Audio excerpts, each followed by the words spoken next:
channel. Yes, I'm back for another makeup related video. So right now I'm going to do a how I do my brows.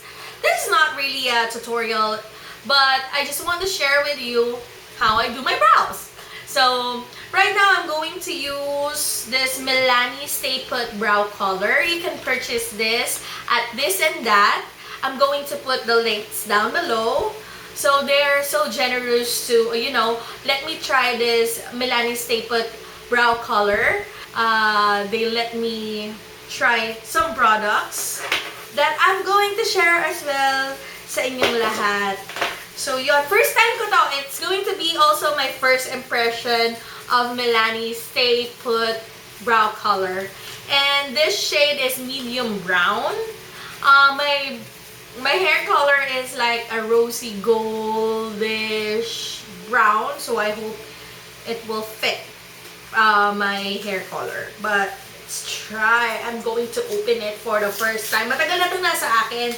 Kaya lang nga, yun nga, kasi may mga kaganapan sa aking buhay. So yun, ngayon ko siya binuksan. Pasensya na rin po, Miss Charis. So yan. Ito ang kanyang packaging. Normal packaging for a pomade brow thing. And then it comes with a brush. And I've heard a lot of promising stuff sa brush na to. It comes with a spoolie to comb your hair and the brush itself to apply the pomade. So this is like a pomade. What's this? This is like a pomade brow. Ay, nanginginig yung kamay ko. Oh my God. So, yan. So, I'm going to swatch it first sa inyo. Swatch ko muna siya. Okay. I'm going to swatch it.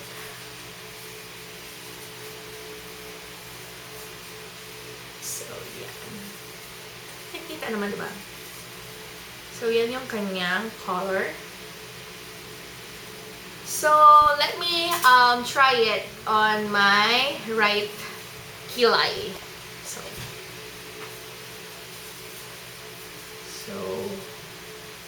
yun. Brush muna natin siya. Ako, ang gusto ko sa dito, ang ginagawa ko, medyo binibend ko siya. Para pag in-apply ko, hindi siya masyadong naka-flat. So, talaga pag bumibili ako ng ganito, medyo binibili ko siya. So, yan. And then, usually, ang ginagawa ko, ina-outline ko muna siya. So, nag-start ako dito sa aking dulo.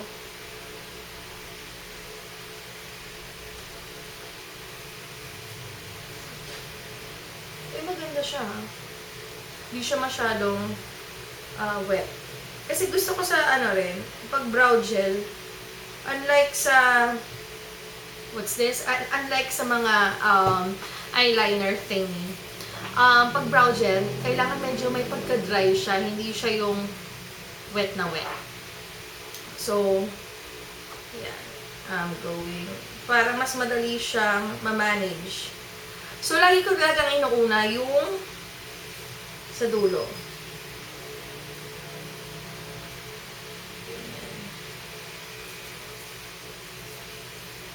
Tsaka I take time.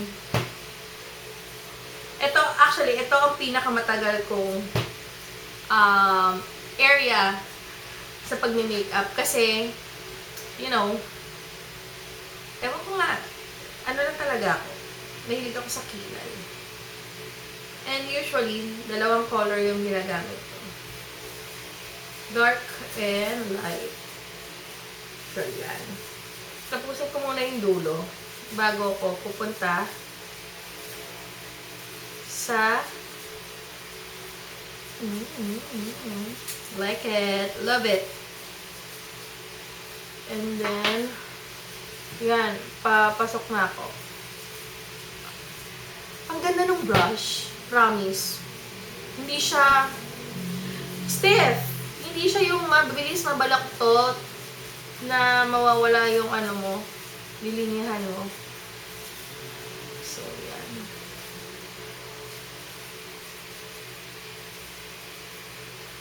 Hindi ako masyado naglalagay pala sa taas, guys. Ang nilalagay ko lang dito.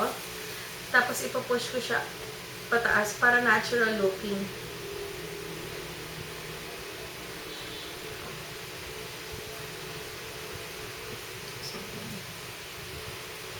I'm full of face expression when it comes to lining my brows.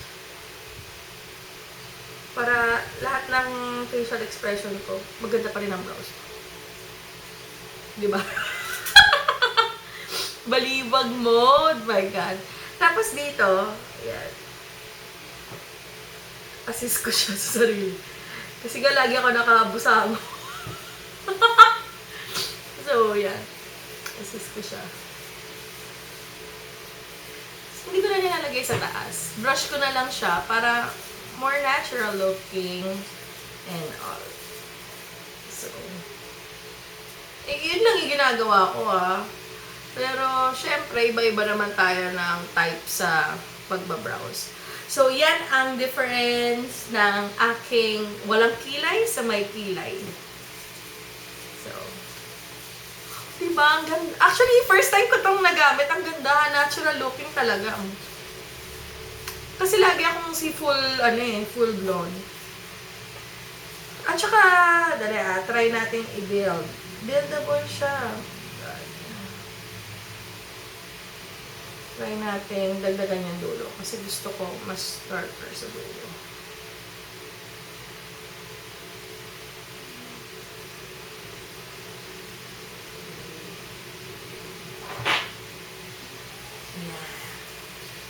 So, yan po yung difference ng wala akong kilay sa may kilay na ako. Pero sobrang natural looking siya. Kasi yung ginagamit ko for mostly mga events is a gel form or liquid form.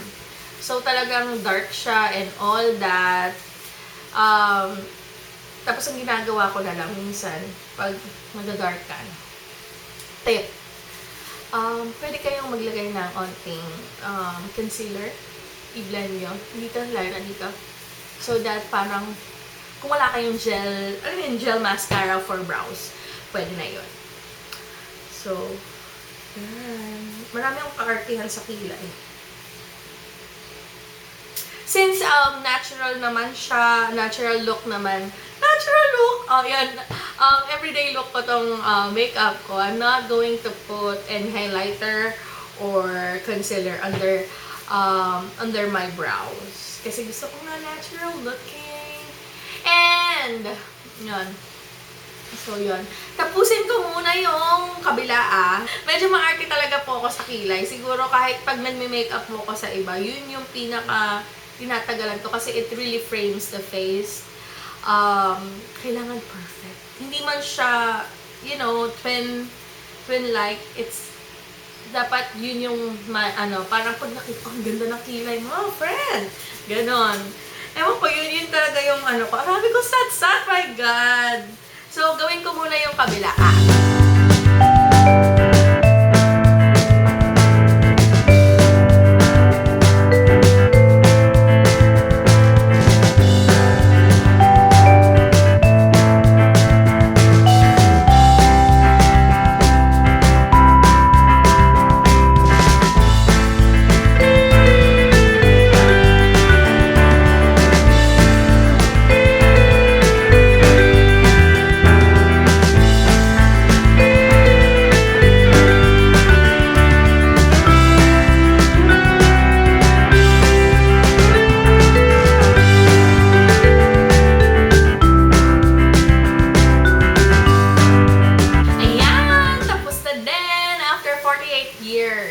Joke lang.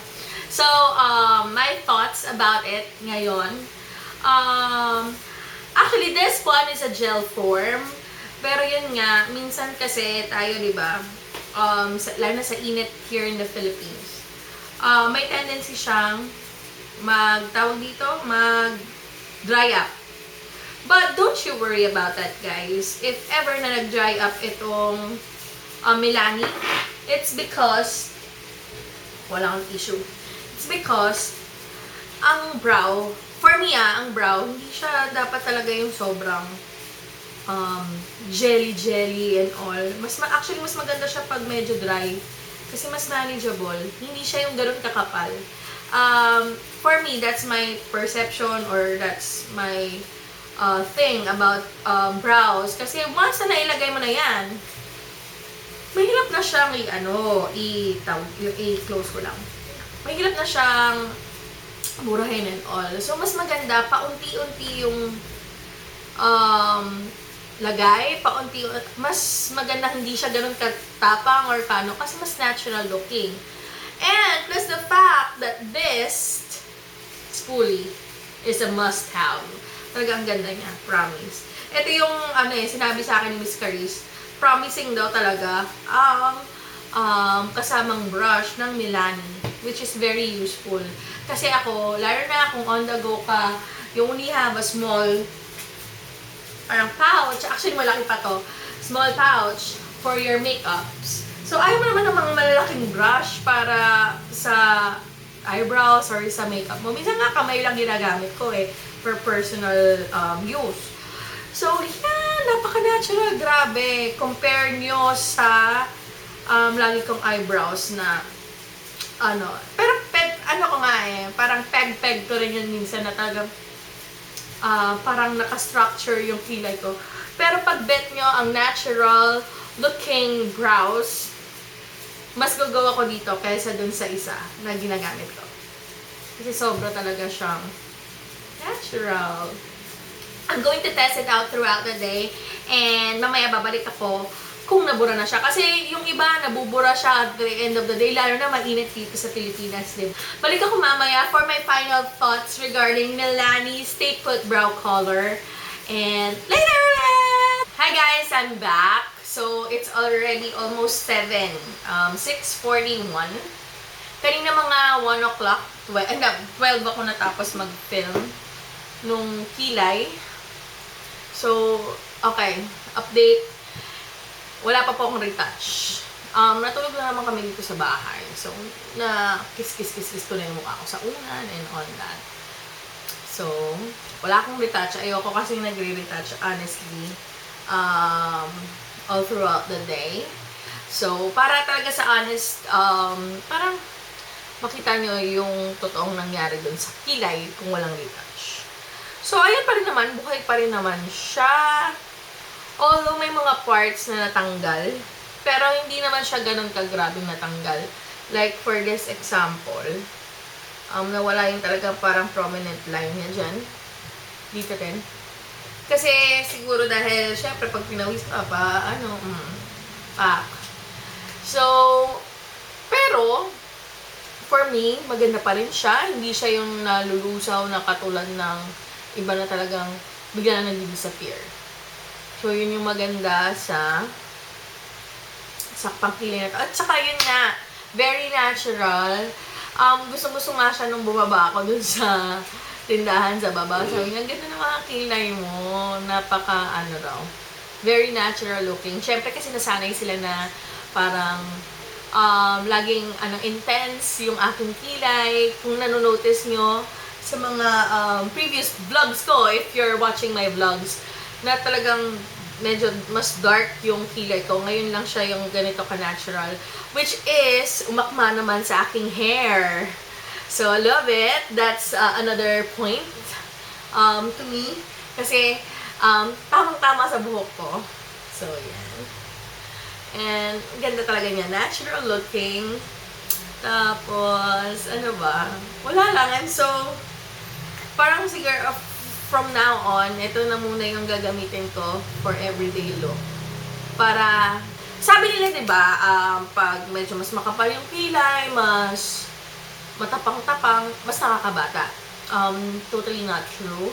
For me, medyo mas kita yung tapang na mukha, nagiging parang kontrabida ang style mo. Pero pag natural, tapos well-groomed yung for me, yun yung mas nakakabata. fresh lang. Pag manipis, yan nakakatanda. So, yun yung mga thoughts ko. That's my honest opinion. And, ano ba? Honest opinion about Milani's Stay Put Brow Color Pomade. So, yun guys. From now on, ito muna ang aking gagamitin for natural looking eyebrows. So, yun guys. I hope nabigyan ko naman ng hustisya ang aking pagbabalik at ang pag-review nitong Milani's Stay Put Eyebrows. So, yun. See you on my next video. Bye!